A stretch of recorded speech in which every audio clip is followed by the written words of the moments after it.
Wrestling fans, welcome to the March edition of MWF Cyberstarz. I'm Dan Mirade, and I am joined by the one, the only former Millennium Wrestling Federation heavyweight champion, the super intense Todd Hanson. Todd, thank you for joining us in this awkward position. Here I am. Why have you decided to join us in the broadcast booth now, as we are just literally days away from SOUL Survivor VIII? Well, I've said it before, and I'm going to say it again. I have given everything up, waiting for this shoulder to heal, and waiting for my return. And right now, I am ready and excited to watch the talent from the MWF. Well, we saw that interview that you conducted earlier this week. I was contacted Saturday night, was told that there was a video waiting for me, and it was you with these rocks and trees behind you. But nonetheless, what a feature matchup we have this month here on Cyberstarz. Black Machismo Jay Lethal, the six-time former TNA X Division champion, taking on MWF veteran, the Hurricane, John Walters. Lot to talk about with you, though, Todd. I mean, give the fans a little bit of insight as to what happened back in November prior to the six-man Drag Me to Hell matchup when you, Abyss, and Demon Lewis Ortiz, who's also out of action, took on Paul Bearer's Trifecta of Terror. Well, it's no secret that Paul Bearer and the Trifecta of Terror attacked me and destroyed my shoulder. Luckily, I came back in the match and was able to get the victory, but I've been out ever since. What exactly is the issue with the shoulder right now at this point for the fans that are unfamiliar with the situation? My labrum was completely torn, the front side of it, from 12 o'clock to 6 o'clock. The doctor went in to do the surgery, discovered it, and he had to put it all back together. And the prognosis, how long are you going to be out of action for? Maybe August, September, maybe longer, not sure. I'm sure your arch rival, the stalker Dylan Cage, is delighted to hear that news. But what a matchup we have here. Feature matchup on Cyberstarz. Two big-time athletes. Two men you're familiar with. I am, but I've never had a singles match with either guy. Really? Never, not once. Well, both of these men would love a championship opportunity here in the Millennium Wrestling Federation. That's not going to happen at SOUL Survivor VIII. But there's a lot of big things happening in the MWF with MWF South. I don't know what your thoughts are about North Carolina. John Cena Sr.'s inside job, in my opinion, that's shared by many. I would like nothing better to go to North Carolina and kick Dylan Cage's teeth down his throat in front of his hometown. What about that slob Paul Bearer? You thought? What about him? I think you just said it, slob. And what about John Cena Sr.? I mean, you've heard Ox Baker say it, Quincy Rastani, Al Snow, even the superstar of Sin, Scott Reed. They believed that this whole North Carolina thing is an inside job, that he tried to riddle the MWF up here with debt when he was president, so he could move it to North Carolina and turn a bigger profit for himself. I don't care. What I care about is John Walters and Jay Lethal in the ring right now. What I care about is watching these two see what they do in the ring. That way when I come back, I'm going to hurt them both. Well, Jay Lethal shares your plight in a way. The last time we saw him was last summer. He was involved in a tag team encounter down in MWF South. And a situation that we really couldn't figure out with any definitive answer. Almost had his head kicked off by Dylan Cage. The question was it intentional or unintentional, as the two were partners that night, taking on infamous icon Joey Sylvia and Marcellus King. And we haven't seen Lethal since. Some thought we'd never see him again after the vicious kick to the face that he took. He's taken that kick plenty of times. Lethal will be back. Well, he's back tonight, but he has stiff competition in Walters. Again, another athlete that has done it all in New England, except to win that elusive MWF championship. John Walters is pretty good here. Good shape. Well, both of these athletes in good shape. It's a surprise neither one of the athletes could make the cut for SOUL Survivor VIII. But with that lineup, we have Todd coming March the 24th to Memorial Hall in Melrose. It is going to be a night to remember. One of the only disappointing things about the event is that your streak will not continue, at least concurrently. I'm not even sure I'm going to be there. Yeah, we have to hit the pause button. Beautiful drop kick from Lethal on that exchange. And John Walters buys some time. But it's worth repeating. You are 7-0 at Soul Survivors, and then this year we have to hit the pause button where you are unable to compete. Just some of the victims that you've had over the span of Soul Survivors. D'Lo Brown, the Ugandan giant Kamala, Oxbaker's army. You destroyed Oxbaker's army. Well, you won the MWF championship from Dylan Cage at Soul Survivor 4. You revealed him as the stalker at Soul Survivor 5 inside a 15-foot high steel cage. Soul Survivor 6, you took out the massive Rick Fuller. Soul Survivor 7, it was you and the maniacal Doink the Clown, Matt Bourne. And this year, how does it feel to be on the sidelines? Not something I'm prepared to talk about right now, Mirade. I told you what I'm here for. And all you keep doing is chat. I'm here to watch a match. Well, I'm watching the match too, but as a broadcast journalist, these are the questions that the fans want answers to. I think the question the fans want answered right now is who's going to win this match. I'd love to have a chance to sit down with Jay Lethal and get the inside scoop as to beautiful Hurricane Rana from Jay Lethal, I should say. Why hasn't Lethal tried to gain a measure of revenge against Dylan Cage since last August? Nice suplex right there, goes for the cover. Referee Dan Tanaka right there, only a 2 count.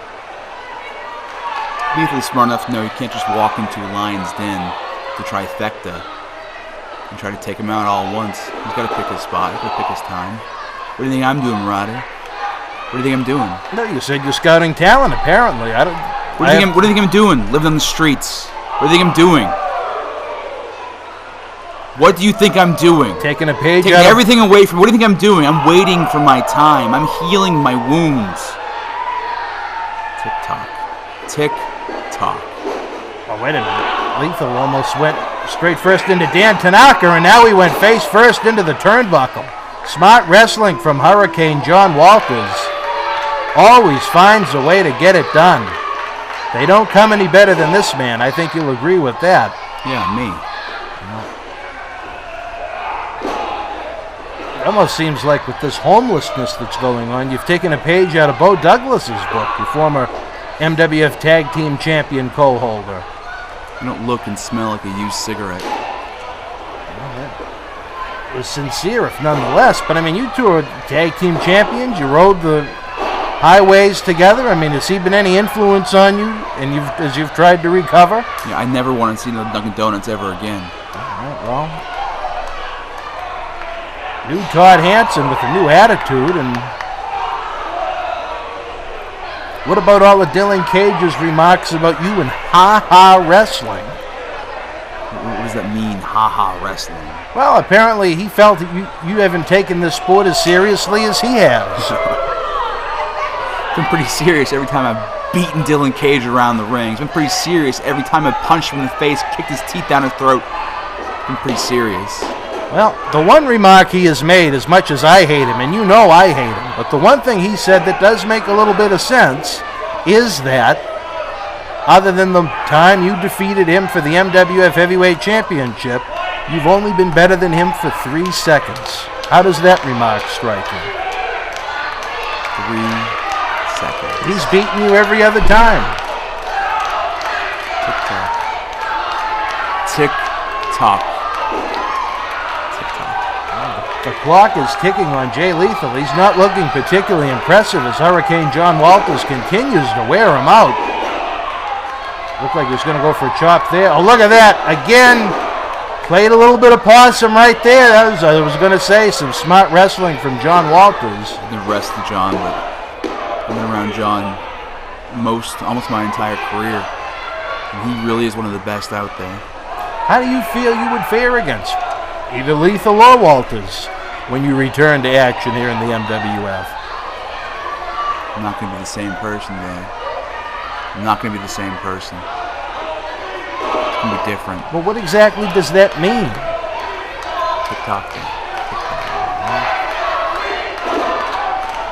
I mean, you certainly have issues with the trifecta of terror and stalker Dylan Cage, but if you were in the situation where you were in the ring with Jay Lethal, with John Walters, with another MWF superstar, I mean, how are you preparing? You're coming back from such a serious injury. The old Todd Hanson, then old Todd Hanson. He goes for their legs. He slows them down. New Todd Hanson. It's much different. It's a whole different thing. Right here, Walters and Lethal vie for position, and Walters comes out in the better position once again. Very impressive outing from John Walters. When you look back at history, it's amazing that he has not won an MWF championship in some way, shape, or form. He's done it all in New England except wear that 15 pounds of gold around his waist. Yeah, who's he beat here in MWF, huh? He's been with the MWF. Has he beat me? Well, as you said, the two of you have never squared off. He's never beat me. Has he beat Dylan Cage? I'll talk about Dylan Cage. Did he beat Dylan Cage? That reversal from Lethal, I don't recall the two of them ever squaring off. He hasn't done anything. He hasn't proven himself. Now look at this. Lethal making a comeback of his own right about now. Again, look at the beautiful reversal and clothesline from John Walters. He had a game plan coming into this matchup, and it has worked to perfection so far. That's an arrogant cover, though. Well, he should have hooked the leg. Very arrogant. Now, you and Lethal, you're both going to want a piece of Mr. Cage at some point. I mean, if it comes down to you two battling it out over the rights to try and rip that alien-looking face of Cage's off his chest, what's going to happen in the ring with you and Lethal? It's a whole new Todd Hanson. It's a whole new Todd Hanson. What if you get hit with that elbow off the top rope? Lethal will stay out of my way, and if he doesn't, he will pay. Elbows from Lethal off the ropes. He goes, ducks the clothesline, springboard off the rope into an elbow. That buys Lethal a chance to recuperate, if nothing else. Lethal so agile. Former MWF television champion. No man in professional wrestling has ever held the TNA X Division Championship more times than Jay. And he may have the MWF Southern Heavyweight Championship on his mind. It's just the question in North Carolina was, did Cage do it deliberately? I don't know. Of course he did. What kind of a question is Why that? would Dylan Cage? Why would Cage want to lose? It was a tag team match. These two going tit for tat now. Just back and forth. These are hard right hands. Right now, well, Walters goes down hard. Lethal sets him up, reversal from the Hurricane. Lethal off the ropes. A little bit of fire right now. Clothesline from Jay. Make it 2. Goes for a hip toss. Cartwheel. Leg drop. Or drop Yeah, kick. drop kick. I'm overwhelmed sitting next to you. Never mind this action. Never mind Soul Survivor VIII. Never mind Cena's plot in North Carolina. I'd love to know what's going on down there with me being banned from the event. This is what we're looking at right here. This is where he goes up top. Well, we've seen this many times before. Shades of the Macho Man Randy Savage, shades of Roland Snook. This is a thing of beauty right now. Lethal up top. Maybe taking a little bit too much time. Big time elbow drop from Lethal. Hooks the leg. 1, 2, make no! Wow! I can't recall anyone kicking out from that. Ever. Todd, can you? I would. Do you recall anyone ever kicking out from it in the past? No, that was impressive. John is showing some serious heart here. Determination. You know, John Walters could go over in 100 and he'd still wind up a winner in just about every match. Smart wrestling again. This could be it. Rolls him up, feet are on the ropes. Referee Dan Tanaka right there. I don't know how he missed that one. Fans, this is just the beginning of what you are going to see March the 24th in Melrose, Massachusetts. It is going to be a historic night. It's Soul Survivor VIII Final Destination. Walters sets him up, goes for a big knife edge chop. Super kick from Lethal. I think Walters may have lost a tooth.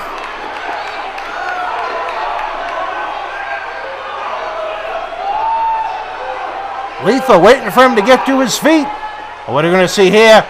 Lethal combination. Could this be it? Hooks the leg. 1, 2, make it 3. Lethal enough. What a win for Black Machismo, Jay Lethal, here on the March edition of Cyberstarz. You have to think that Lethal is certainly going to be on the lookout to see who retains or who the MWF champions are come March the 24th. You have to think back to Soul Survivor V. Jay Lethal lost the MWF TV title in a 30-minute Iron Man match to the current champion, Straight Edge Brian Fury, Slick Wagner Brown, and John Walters. And he never retained it, or regained it, I should say. I've got my mental notes, Marty. I'm out of here. Well, Todd Hanson's taking a break. We'll be back after this brief timeout. We have a lot of Soul Survivor news to cover. But what a win for Jay Lethal. One of the all-time favorites here in the MWF. Take a look back at some of the action in this big matchup. Walters again, so impressive, but yet not enough to come away with the win. Fans, we'll be back after this timeout.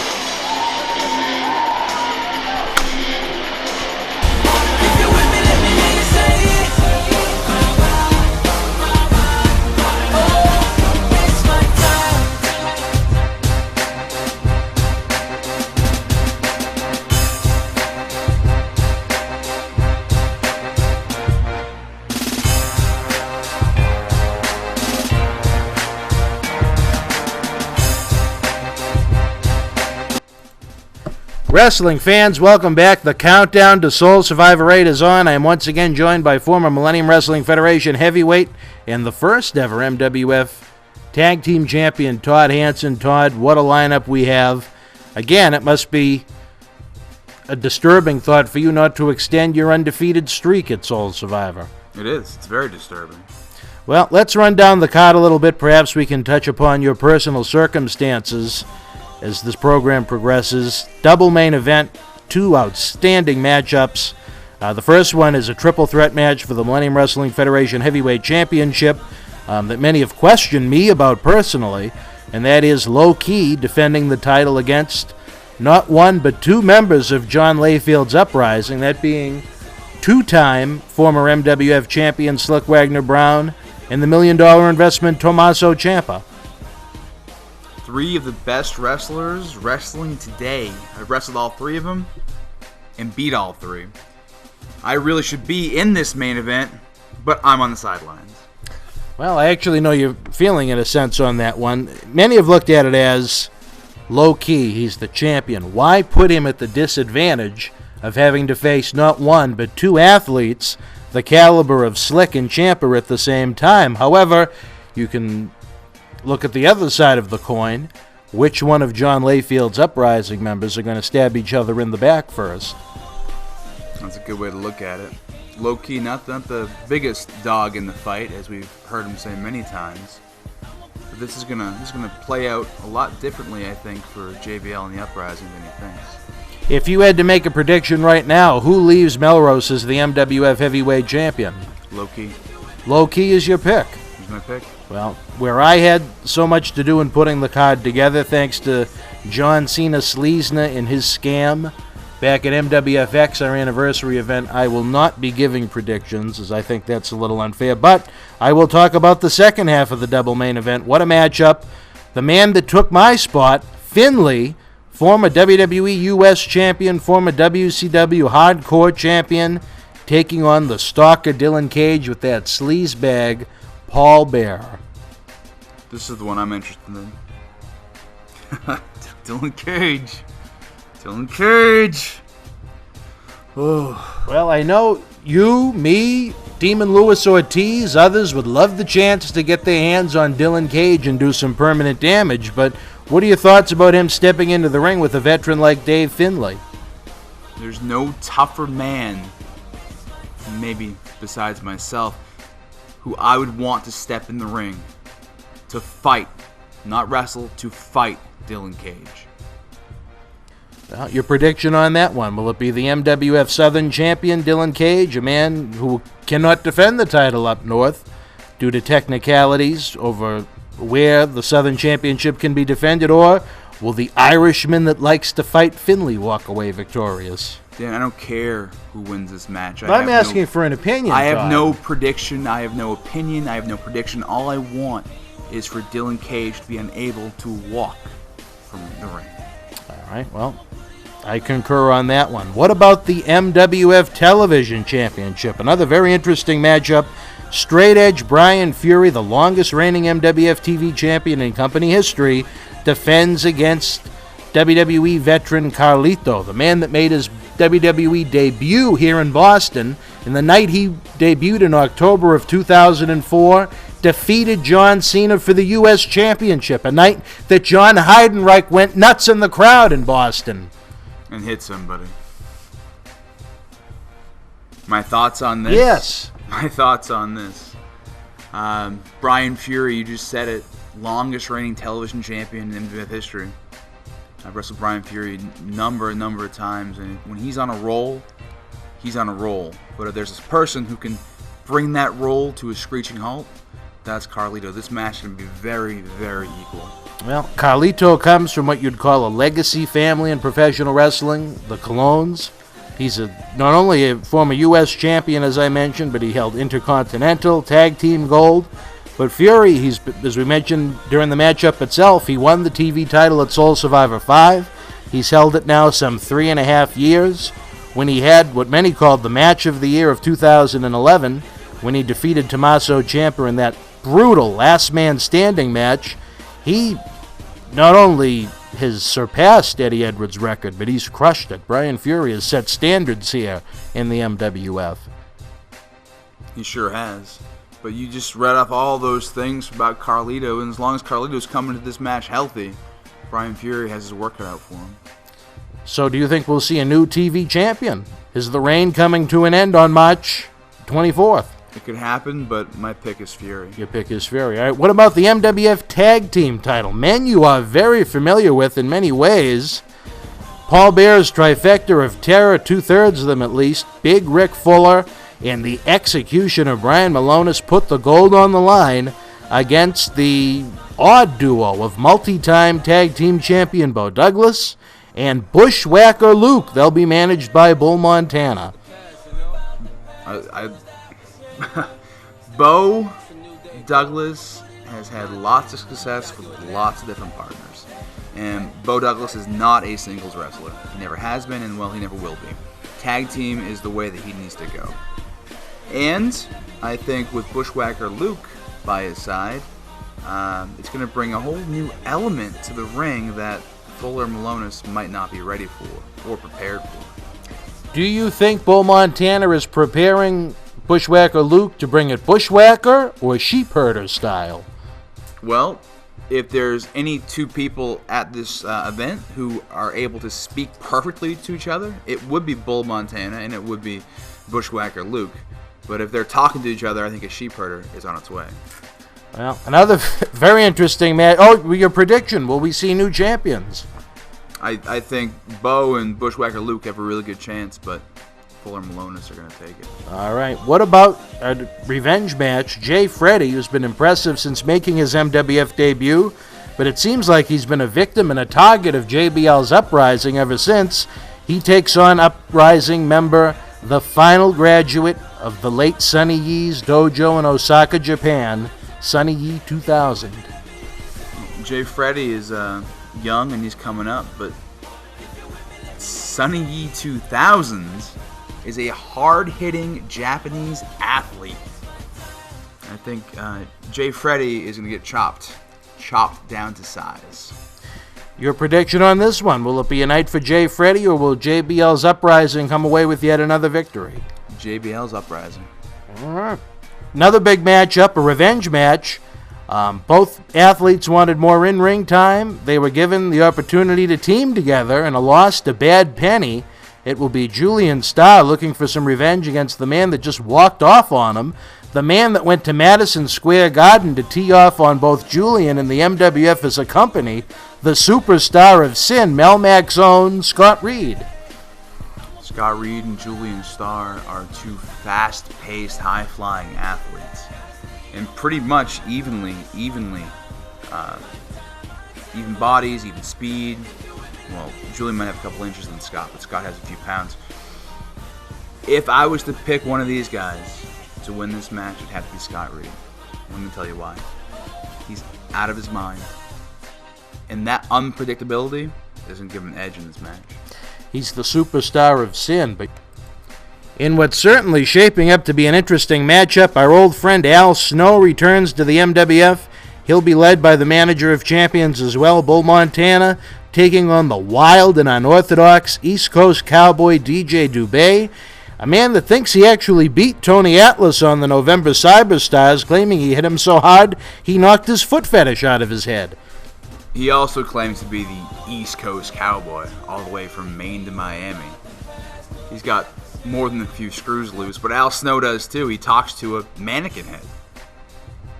Well, and he's managed by Bull Montana. Do you think it's going to be a snowy day for Al, or will the East Coast cowboy once again go down in defeat?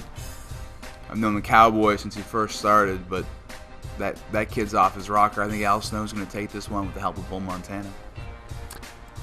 And in the final matchup of the night, it will be the In It to Win It Gauntlet Challenge. Every athlete in the MWF roster that is not signed to a matchup already will pick a number at random. Numbers 1 and 2 will compete for 5 minutes. Thereafter, one comes out every 2 minutes. Elimination occurs via pinfall or submission. The last man standing earns the right to the championship match of their choosing, whether it be the MWF Heavyweight, Southern, TV, or even Tag Team titles, over the course of 12 months. It's almost impossible to pick a winner in this one. It is truly unpredictable, not to be confused with WWE Hall of Famer Johnny Rodz. This one really gets under my skin, because this would be the match that I would excel at. This would be the thing that I would go after and win and get my shot at whatever championship I want. This is the one. Well, not to interrupt, but I really think you're going overboard. I don't think you'd be placed in a matchup like this where you stand in the MWF roster. I certainly think you would have had an official match on the card if you were booked for it. I don't think you're understanding, Dan, whether I was booked for this match or another match or whatever match. This is exactly what I want to do right now. I have been sitting and waiting and itching and scratching and clawing on the ground, on the streets. I wanted to come back and tear people apart, and this would be how I do it. Do you resent any of the athletes that have been signed to matches on this event where you're unable to compete? Well, of course I do, Dan. Of course I do. Every single one of them. They're living their lives exactly how they want to live it. Each of them having their own match, their own special time, their own place where they can showcase what they are, what they do, what they love. And I can't be there. I can't do it. Well, like I said, I certainly feel your frustration. I had great hopes of being able to face Dylan Cage in the unsanctioned street fight. It certainly wouldn't have been a wrestling match, but I had sessions with the Iron Sheik to have been taught a few shoot holds to try and, if not win it, at least do some permanent damage to Cage. But all in all, it is the Super Bowl of wrestling here in New England. Not one, but 2 live events with the special private charity event we have in the afternoon for some of our non-profit friends. Autograph and photo fan fest. Discounted merchandise, charity auctions, raffles, and so much more. Todd, it is a happening, if nothing else. It sure is. It's one place to be. One place to be. Well, so that is Memorial Hall in Melrose. Fan, we're just about out of time this month. We'll see you on the April Cyberstarz, the aftermath of Soul Survivor VIII.